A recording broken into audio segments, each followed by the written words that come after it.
Vou dar uma ideia aqui para que você já comece no curso sabendo onde vai pisar. E você vai ver, puxa, é isso mesmo, é esse curso que eu queria fazer.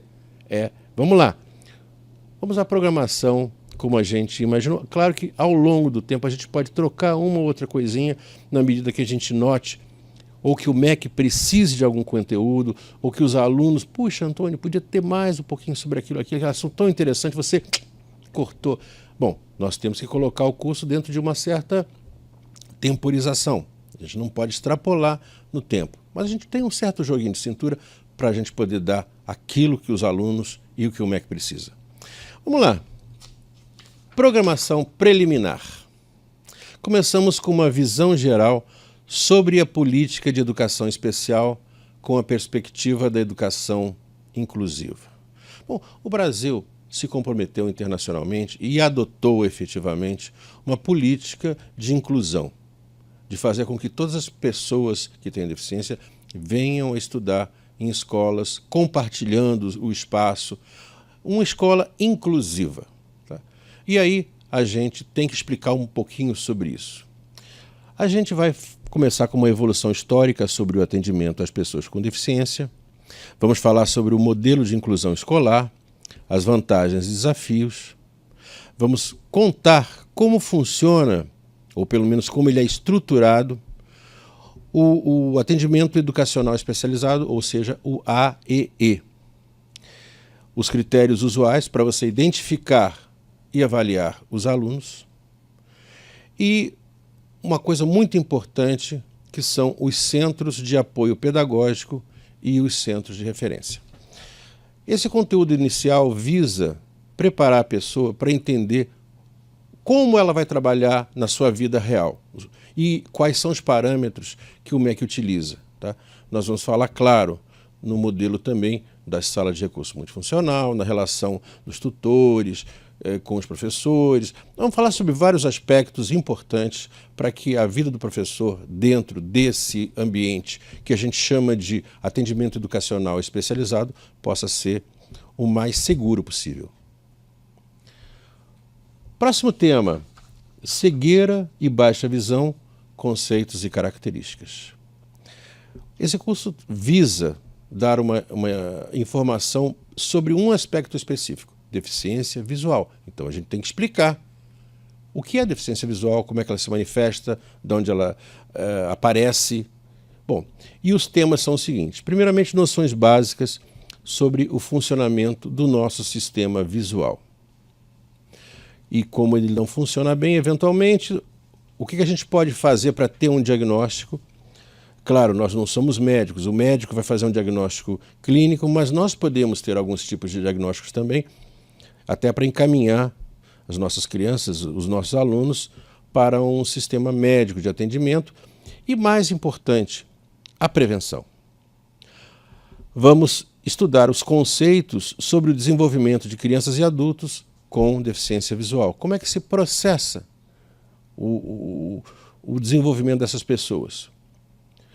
E, finalmente, os aspectos psicossociais da cegueira e da deficiência visual.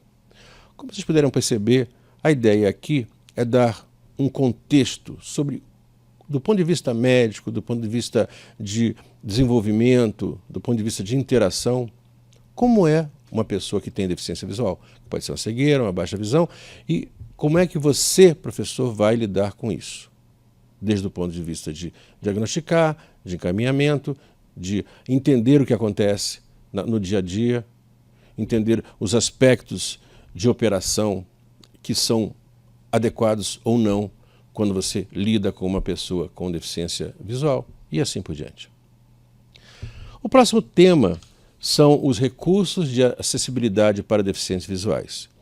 Os deficientes visuais, eu posso dizer com toda segurança, são hoje em dia a categoria das pessoas com deficiência que tem maior número de artefatos para acessibilidade. Artefatos tecnológicos, artefatos que fazem com que a pessoa tenha uma liberdade imensa por conta exatamente desses artefatos.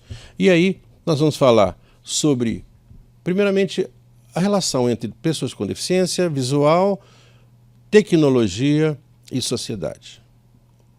Por que essa tríade, deficiência, tecnologia e sociedade, pode ser extremamente favorável nos dias de hoje.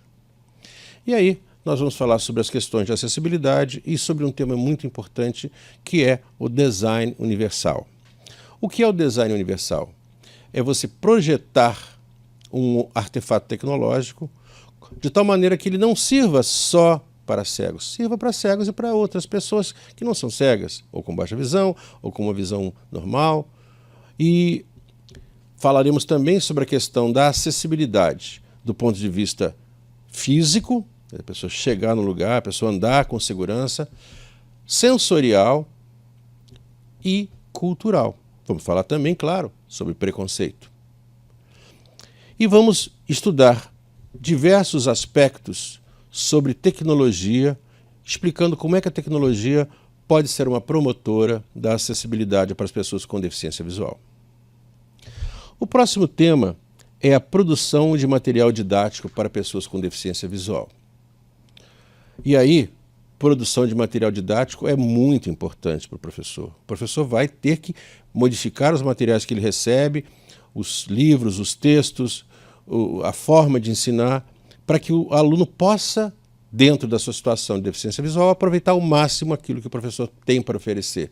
E aí a gente vai falar sobre alguns critérios gerais e algumas estratégias que são utilizadas para a escolha e adaptação dos recursos didáticos. Depois nós vamos falar sobre coisas específicas, sobre formas específicas de preparar, de produzir materiais para pessoas com baixa visão e também materiais para uso por pessoas que são completamente invisuais, pessoas cegas. E, mesmo com todas as adaptações, muitas vezes é necessário mudar o currículo. Isso é uma coisa que é prevista em lei. Você tem determinadas coisas que não dá do jeito que foi planejado, por exemplo, num plano pedagógico de uma certa escola ou de um certo currículo. Aquilo ali é difícil ou impossível de ser aplicado, e a lei faculta você mudar alguma coisa para que ela possa ser um substitutivo adequado quando a previsão original não é aplicável. Então a gente chamaria de adequação curricular. O próximo tema é Braille e Soroban. Braille é muito importante para as pessoas com deficiência visual. É através do Braille que a pessoa ganha uma proximidade com o texto escrito. Se a pessoa for cega, pode usar hoje um computador? Pode. Pode ter acesso à informação através do som, do rádio, da TV? Pode. Mas através do Braille, a profundidade, a proximidade da informação é muito mais completa quando a pessoa é cega. Então, a gente vai falar um pouquinho sobre como funciona o Braille, como é que ele é codificado, um pouquinho sobre a história, como é que o código foi gerado, mas a nossa ênfase é fazer com que você saiba escrever e ler Braille. Você vai dizer, é difícil? Não, absolutamente. Quem disse que Braille é difícil? Braille é fácil.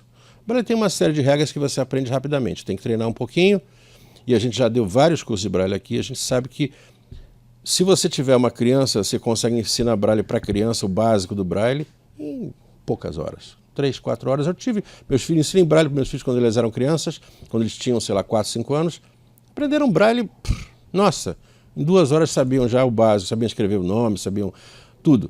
Claro, tem questões a ver com a forma de escrever o Braille e a outra questão tátil. Esses meus filhos não aprenderam a tatear Braille. E a gente vai explicar quais são as técnicas relativas a aprender a tatear o Braille, a usar os dedos para acessar o código que está escrito, que está codificado. E aí vamos falar também sobre alguns códigos especiais. Vamos falar sobre música, como é que se escreve música em Braille, matemática, como é que se escreve, química, bom, e outras coisas, abreviaturas. E vamos falar sobre produção automatizada. Hoje em dia, quando você tem um livro que está no computador digital, você quer imprimir em Braille, é rápido. Você usa um programa chamado Braille Fácil, Braille Vox ou outros programas, e se você tiver uma impressora Braille à sua disposição, aquela impressão é muito rápida, mas, é claro, você tem que saber operar esses dispositivos, esses softwares. Nós vamos explicar como se faz isso e você vai aprender e vai gostar demais de produzir braille utilizando os equipamentos computadorizados. E por último, nós vamos falar ainda nessa área de codificações básicas, nós vamos falar sobre uma técnica milenar de cálculo e que é muito útil, não só do ponto de vista prático, mas do ponto de vista de desenvolvimento mental. É o chamado soroban. É um instrumento físico, um instrumento que pode ser comprado numa loja, por exemplo, né? Ou pode ser utilizado virtualmente no computador. Bom, tem várias formas. E você, através do soroban, você pode fazer contas. As crianças no Japão, por exemplo, elas aprendem a fazer contas de soroban e você pergunta para um japonês quanto equivale 4.325 mais 2.837 e o japonês, pumba, responde na hora, porque ele tem a imagem do soroban na sua mente, que permite a você fazer contas com uma rapidez extraordinária e depois de um certo tempo você nem precisa do aparato físico, você consegue fazer as contas imaginando o resultado, como é que seria utilizando o soroban. E se supõe ou se prova que o soroban é um instrumento de enorme desenvolvimento mental para todos aqueles que utilizam. Em seguida, nós vamos falar sobre os recursos de informação e comunicação que são baseados em eletrônica e em informática. Puxa, aí é um universo. Tem tanta coisa feita. Nós aqui, no Instituto Tespacite, nós desenvolvemos o DOSVox, desenvolvemos o Braille Fácil, desenvolvemos o Braille Lendo. Nós desenvolvemos uma quantidade enorme de softwares, JogaVox, sistemas. Bom, tem uma quantidade enorme de produtos e a gente vai falar sobre os produtos que a gente fez aqui no Instituto Tespacite, mas vamos falar também sobre os produtos comerciais, NVDA, JAWS e outros sistemas, né? Virtual Vision. E aí, na nossa sequência, a gente vai falar sobre os recursos de leitura e escrita baseados no uso do computador. Vamos falar sobre um sistema muito importante e que é o mais usado no Brasil e que tem uma quantidade enorme de facilidades, que é o DOSVox. E dentro do DOSVox nós vamos falar sobre as diversas opções que existem nesse sistema que permitem o uso do computador de formas múltiplas e para atender uma quantidade enorme de funcionalidades. Vamos falar também sobre leitores de tela. Leitores de tela são produtos de software destinados a mostrar em áudio ou numa linha Braille o que está escrito na tela do computador. Não é tão fácil você utilizar um leitor de telas quanto é você utilizar o DOSVox. O DOSVox é um ambiente operacional muito simples. Leitor de tela já exige um certo aprendizado. Nós vamos mostrar para você como esse aprendizado se dá e como é que você pode orientar um aluno para ele se desenvolver no leitor de telas. O curso é muito curto para que a gente possa dar todos os detalhes. Leitores de telas constituem praticamente um mundo à parte, né? E a gente vai falar sobre o básico, mas um básico que vai permitir a você mostrar aquilo que é essencial que todo aluno conheça no seu desenvolvimento acadêmico. Vamos falar também sobre dispositivos móveis. Hoje em dia, todo mundo tem telefone celular, muitos têm tablet, né? Muitos têm dispositivos que podem ser carregados, né? Relógios automáticos e assim por diante. Então nós vamos falar sobre os recursos para esses dispositivos. Vamos falar com muito cuidado sobre transcrição e impressão. Porque hoje em dia não se pode pensar em Braille, por exemplo, sem ter um equipamento de impressão. Não se pode falar em textos ampliados sem ter um software, um hardware específico para ampliação de textos. E vamos também dar uma pincelada, porque é um tema que agora está se aproximando muito rapidamente da escola, que é o da robótica educacional adaptada, que nós aqui no NCE chamamos de robótica assistiva. A gente não tem tempo para falar sobre tudo sobre o assunto, inclusive é um assunto muito novo, mas a gente vai dar uma noção, uma pincelada sobre o que existe de mais inovador para que você possa conhecer e possa se preparar para que em poucos anos a robótica assistiva, a robótica educacional vá se estabelecer na sua sala de aula e você passe a contar com esse tipo de facilidade. Próximo assunto, orientação e mobilidade. as pessoas que são cegas, elas precisam caminhar com segurança na rua. Elas precisam sair das suas casas e chegarem até o trabalho. Então, orientação para não se perder, mobilidade para poder se deslocar. Então, nós vamos falar sobre os aspectos funcionais da deficiência visual e o que isso impacta na questão da mobilidade. Vamos falar sobre alguns dispositivos muito comuns no processo de mobilidade. Vamos falar sobre bengala, como é que se usa uma bengala e outros recursos de mobilidade. Vamos falar sobre indicações, marcações no piso, marcações de pistas, padrões de pesquisa e assim por diante. Vamos também falar sobre sistemas eletrônicos de localização. Através de sistemas eletrônicos, uma pessoa pode, por exemplo, ser orientada por um fone de ouvido, um GPS, um sistema de localização para o iBeacon. Bom, várias formas de localização eletrônica.